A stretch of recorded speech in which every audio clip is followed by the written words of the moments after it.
그 본인이 속한 그룹에서 어떻게 하면 이 다른 사람들에게 그 더 나은 리더가 될 수 있을까? 혹은 이 전체 본인이 속한 조직이 어떻게 하면 더 나은 방향의 의사결정을 할 수 있을까? 그런 이야기를 조금 드리려고 해요.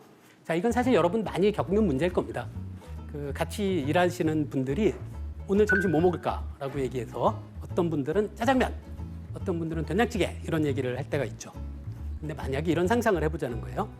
자, 어떤 이게 상상의 어떤 회사 조직이라고 생각하시면 됩니다.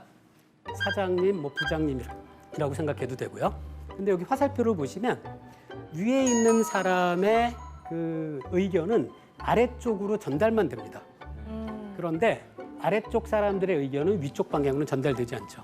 네. 근데 만약에 이런 상상의 조직에서 상황이 이렇다고 생각해 보세요. 맨 위에 있는 사람은 짜장면 먹고 싶고 아래에 있는 사람은 모두 다 된장찌개를 먹고 싶습니다. 그런데 결국 어디로 갈까요? 이 회사 사람들은. 짜장면이요. 짜장면으로 갑니다. 왜? 이분은 다른 모든 사람이 된장찌개를 좋아한다는 사실조차도 모릅니다. 그래서 제가 했던 연구가 이런 상황에서 어떻게 하면 지도자의 짜장면 고집을 극복할 수 있을까? 이것도 논문 썼습니다. 논문에는 짜장면 얘기는 없습니다. 예. 근데 제가 생각했던 게 어떤 거냐면 맨 위에 있는 지도자는 여전히 짜장면을 외쳐요. 난 짜장면이야, 짜장면이야. 그런데 이 사람을 뺀 다른 사람들이 서로 의견을 활발하게 의사소통을 하는 거예요.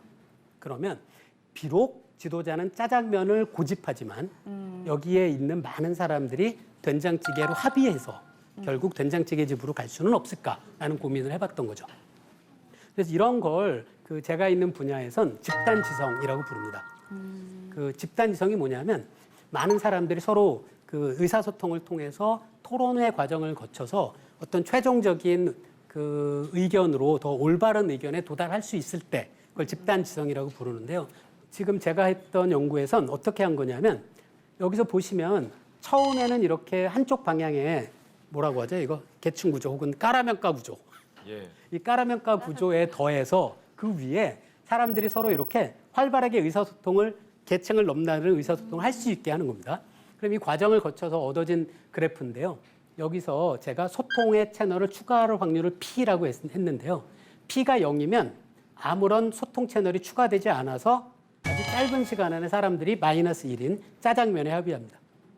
이거 다 우리가 예측할 수 있는 거죠. 그런데 점점 사람들이 의사소통을 활발하게 하는 거예요. 서로 계층을 넘나들면서.